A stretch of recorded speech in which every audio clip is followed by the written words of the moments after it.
Hello, and welcome to Presenting, a podcast where we chat about various topics related to role playing games, typically Paizo products such as Pathfinder and Starfinder, but also others. I'm John Godek, and with me today is Esther Wallace. Welcome to the podcast. Hi, John. Thanks so much for having me. I'm so excited to be here. Yeah, no, it's great to connect with another actual play person and somebody who's into the gaming universe with Paizo and whatnot. So, Esther is a game master for Chromythica Pathfinder 2e actual play. She was also featured last year on Paizo's community blog for International Day of People with Disabilities. And just this month, she is releasing Front Porch, a world building game about gossip. You can find Esther on Twitter at Dungeon Minister and at Chromythica. Is it Chromythica? Chromythica, yeah. Chromythica on Twitter and on YouTube. Now, Esther, can you talk a little bit about your actual play, Chromythica, and how you got started in the first place?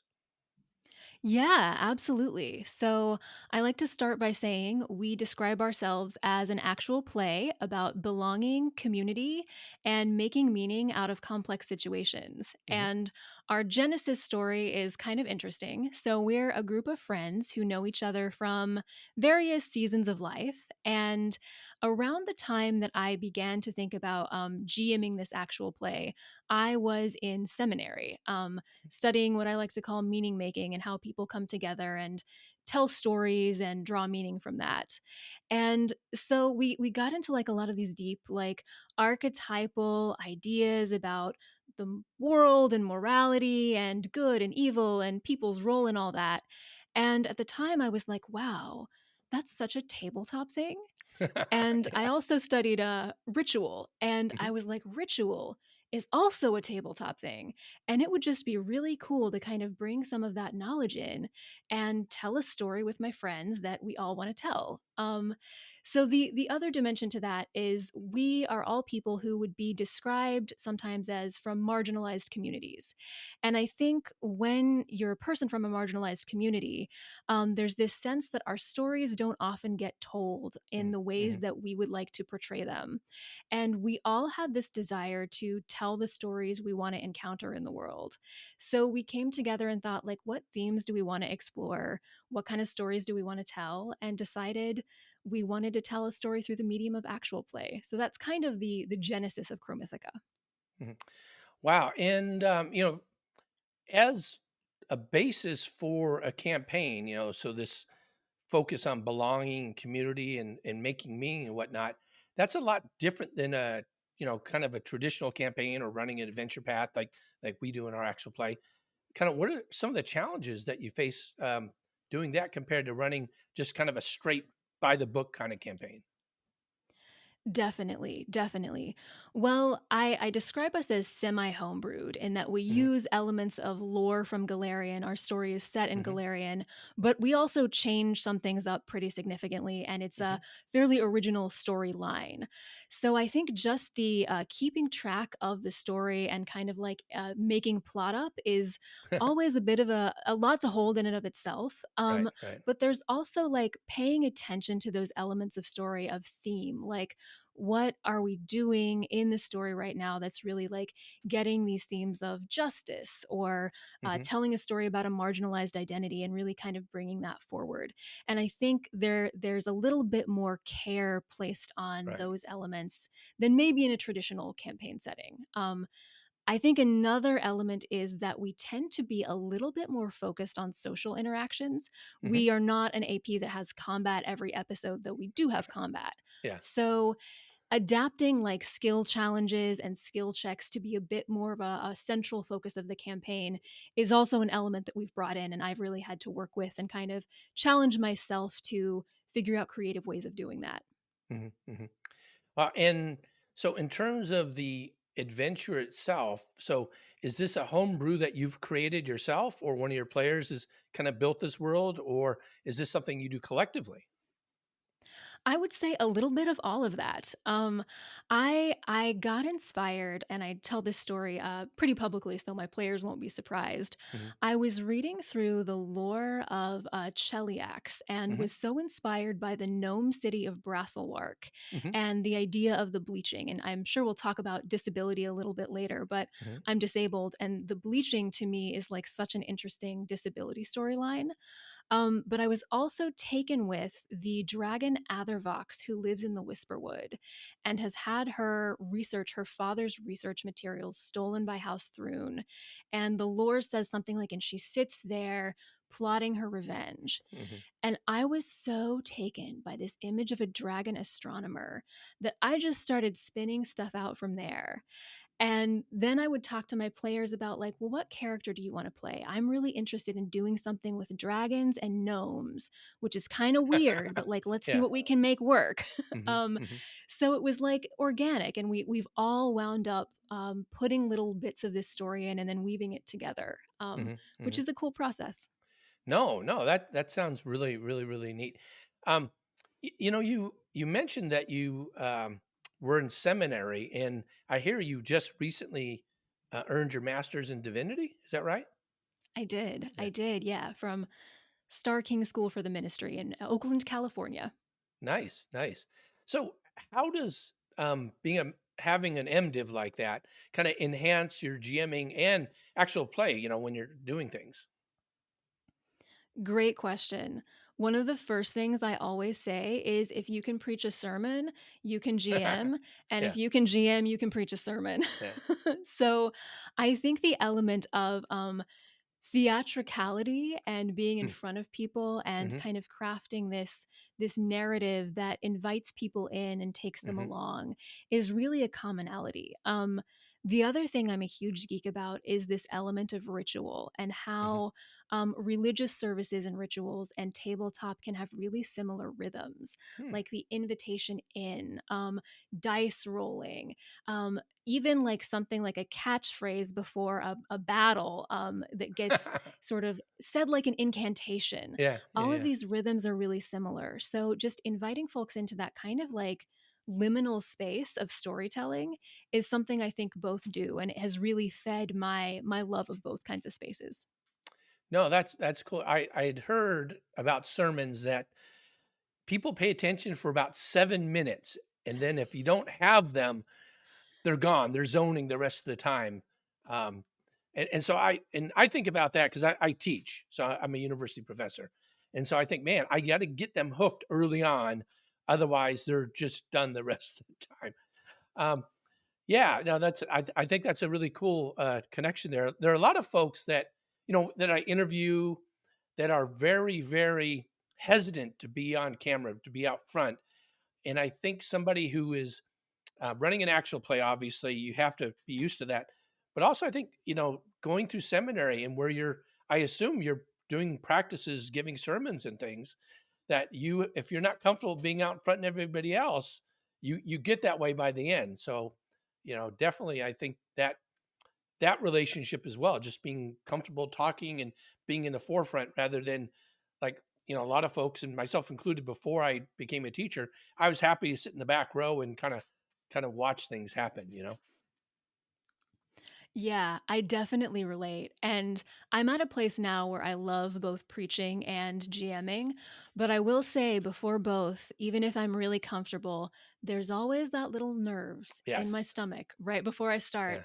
And then it begins and everything usually goes fine. Hmm. But it's that moment of like, ooh, am I going to have them? Am I going to get this? Like, Yeah. are we going to be all together in this thing?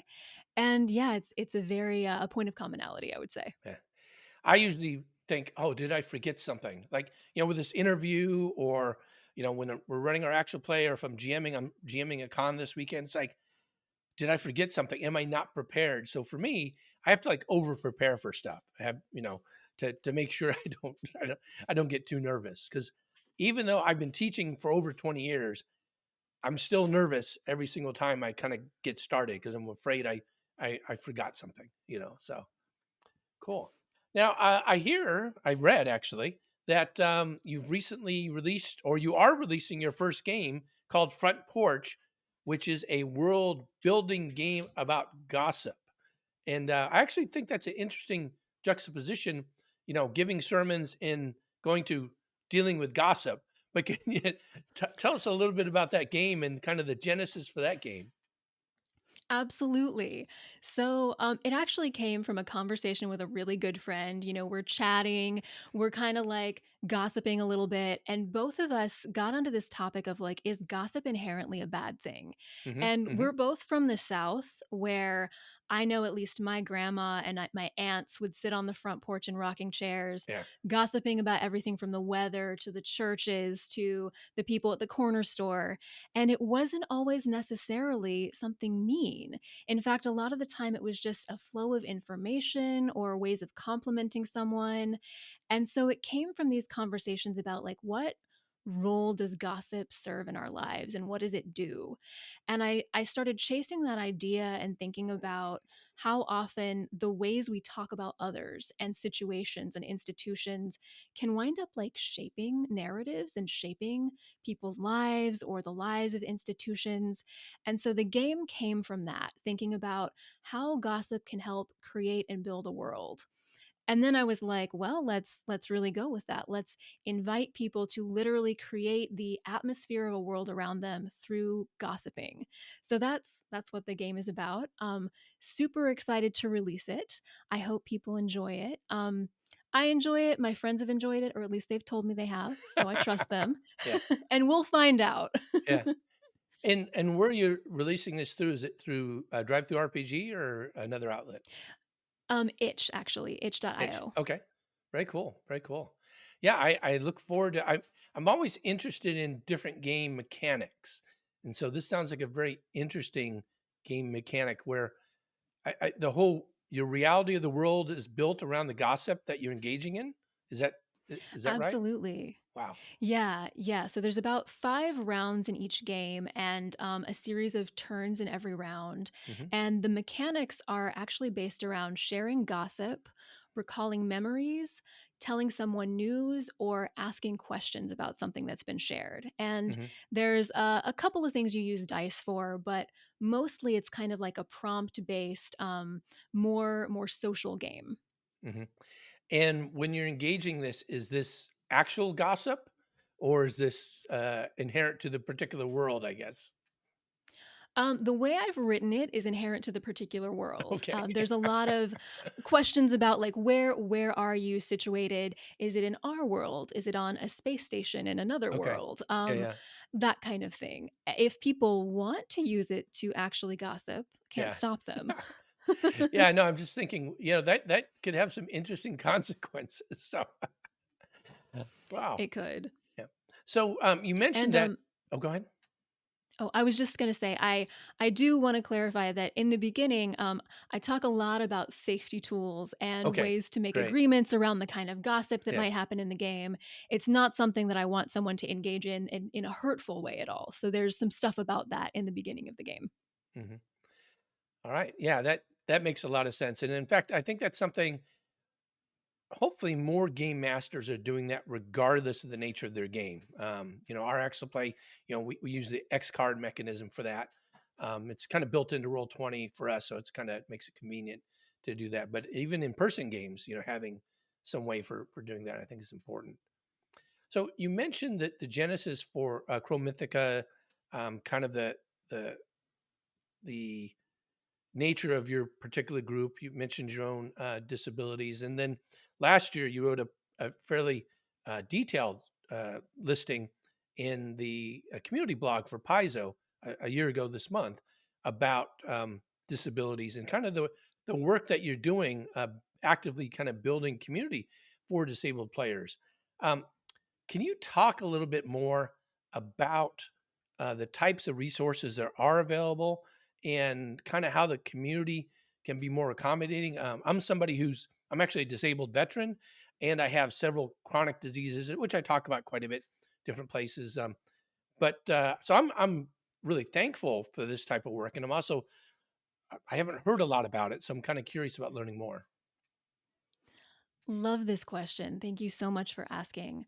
One of the first things that comes to me is how many disabled people or people with chronic illnesses are in tabletop spaces and how often it's just not talked about or not known. So when one person kind of comes out and says, "Oh, I'm disabled," there can be this chorus of, "Oh, me too. Oh, I'm so Right, glad we're right, right. talking about this."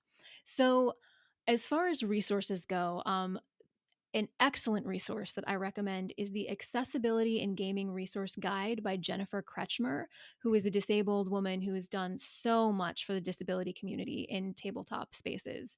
And her @ sign is at DreamWisp on all social media.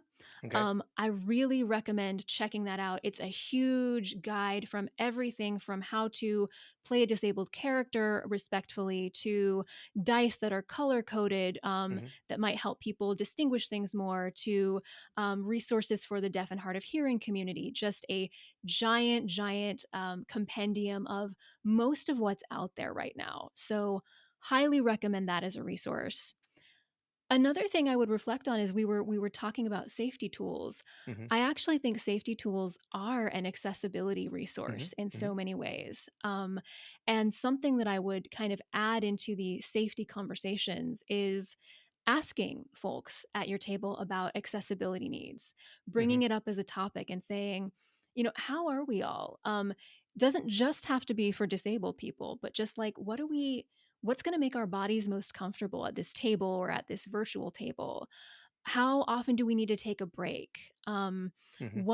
Do we need to like have a welcoming policy about having something to fidget with, or being able to look at phones as actually a method of being able to stay present and keep playing the game? Hmm. I think all of those conversations, just opening a space and then being responsive to answers from both players and GMs, is absolutely huge in creating more space for disabled people.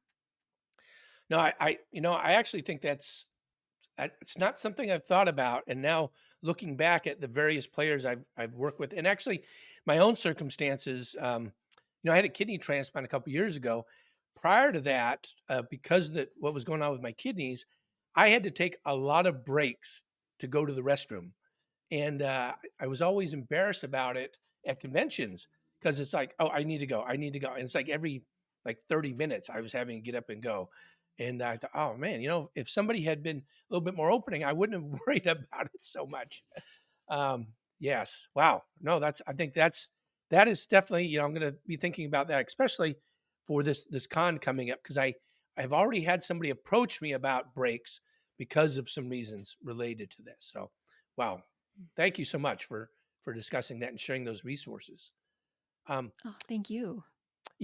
as someone myself who's been running an actual play for a while, I'm always curious about the process for production and recording, the equipment and things that other people use. Can you talk a little bit about Chromythica and kind of the process and things that you guys use for that? I can. And actually, I'm a bit of a technological granny. My spouse works in tech, and Okay. and they were very kind in giving me all of our specs. So I Yes. have Nice. my phone, and I'm going to read it out. Okay. So we use Zoom and OBS to Okay. record from multiple locations around the world. Hmm. Each member of our team has a microphone and Zoom on their own computer. And most of us have ATR 2100X mics. That's what Okay. I'm on right now. Right. Yep. I saw that. Um, we have a separate desktop that's a Windows 10 PC. It has a really good graphics card and processor, and it records through Zoom and OBS, Right. just locally, while we're on our individual computers, mostly Macs. So that's our recording setup. And then after, I usually do the editing in software called Descript. Hmm. And it's yeah, it's an audio editor that also transcribes text. And one of the Nice. things we really wanted to do was provide captions and transcripts. So Hmm. it's nice to be able to edit audio and video natively in that software and get a transcript along with it. Wow. And who makes Descript? I'm not familiar with that. And it actually sounds something like I need to look into. They're a startup. So it's Wow. just descript.com. Yeah. Wow. Very cool. Very cool. And one of the things I've looked into using Zoom before, I don't know how to get it to record separate tracks for each person, audio and Um, I think if you have to have the pro version, and there's some setting in there that, and I think it might be one. I don't have a pro version of it, so it's probably why I can't do that. So We do have a pro version, and I will yeah, say it does cost money, and yeah, that's a downside. yeah, yeah, for sure. Good, and that's been pretty bulletproof for you all, or have you had any glitches with that, where it drops out, or it's been pretty solid? Zoom has been really great. Any Okay. drops are on our own internet. And Hmm. actually, it's really saved us a couple of times because we have had a couple OBS glitches, Right. and having the separate track Zoom audio and Right. all of our video recorded has been great. Hmm. Hmm. Oh, yeah. So you record it as you're doing it, and then you can also go to the individual tracks later and build that if you need to. Yes, exactly. Oh, wow. Yeah, yeah. Huh. Nice. Yeah, I so like right now we're using Zencaster. I actually will go back and record this again in I use OBS then to do the final processing. It didn't even occur to me I could be recording with OBS now. So I'm Yeah. gonna have to think about Isn't it that. great? Yes, yes. Yeah. See, I've learned Yeah. something really valuable after. Oh, I'm so glad. Yeah, no, that's great. So Esther, you've run an actual play here, and you've produced your first game. What's some advice you have for people interested in getting into game development or getting into running actual plays? Game development. I'll do game development first. And this is as someone who's a fledgling game designer. Ask me in 3 years, and I hope I'll have a different, more nuanced answer. Hmm. I would say play a lot of different systems Hmm. and notice what you really like, what you really resonate with, and then think, you know, if you have an idea about a game you want to build or a theme, how to combine those elements and then maybe expand upon them. Or think about things that you'd really like to change about systems that you enjoy and think about how you might incorporate those kind of changes into your own design. That's been really helpful for me as I begin this process. I'm very curious what my answer will grow into as I keep designing. Hmm. Um, Hmm. as far as getting into the world of actual play, I think a question that's been really useful to ask myself is what story do we want to tell and why? Why this? Why now? And sometimes the answer might be we just want to have fun as a group of friends and put that out into the world and see who enjoys it. And sometimes the answer might be we actually have something kind of serious to say while we have fun, and we want to put that into the world and hope people enjoy it. So I guess just why now? Why this? What do we want to accomplish through it? And then my biggest like technical pieces of advice, do many dress rehearsals with Yes. equipment and Yeah. recording before you start. There will always be a glow up, but knowing what I know now, Hmm. like our first episode sounds so rough compared to where we are now in the Right. process. Right. So, Right. um, give yourself room to grow, but also dress rehearsals, and give yourself some production time, especially if you are a GM and producer with a disability. I say Hmm. Chromythica operates on disability time, and we, for that reason, don't release every week. So Hmm. it can be really helpful to like have a bank of produced episodes and then Right. have a regular release schedule if that's what you're going for. Hmm. Hmm. No, I think that's awesome advice. It's both the early production differences. I saw on your site that you have a link to edited audio or improved audio for your Mhm. first episode. And it's the same for us. It's like when I first produced mine, I actually went back and reproduced it later once I learned more. But there's still so many things you just can't do. That you've learned along the way. Um, but yeah, and then having the banked episodes early on, we were releasing every week, and there was a real crunch to do things. And when we went to No Direction, they requested a every other week release schedule, which actually helped us a lot. And we now we have over 20 banked episodes. I think we have 25 banked episodes because of that. And so it for us. I go over the holidays. If we want to take time off, it's fine.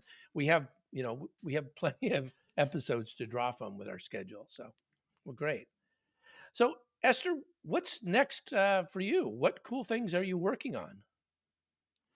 So, in addition to Front Porch, I am designing a couple other games on the back burner. And one of them that I'm toying with right now is called Anchorite, which is Mhm, about the experience of being a closeted sort of hermit in a religious congregation somewhere mhm, based off of anchorites in like the 12th century and what one's life might be like and what one's divine revelations might be like. It blends a lot of my interests. mhm, mhm. Sounds like it. I yeah, I hope to keep producing Chromythica, and it's my dream in the next year to produce an AP that has an all disabled cast. So Mhm, mhm. hopefully that's where I'm headed next. Wow. So when you say produce an AP, do you mean write an adventure or do an actual play? I don't. So AP can mean a couple different things. Oh, I'd love to do both, but Okay. in this instance, produce an actual play Okay. with a cast and yeah, story. Oh well. Think of me when you're doing that. I'd be very I interested. will. So, all right, Esther, this has been a real pleasure getting a chance to meet with you and get to know you better. Thanks so much for joining us on the podcast today. Thank you so much for having me. This has been wonderful.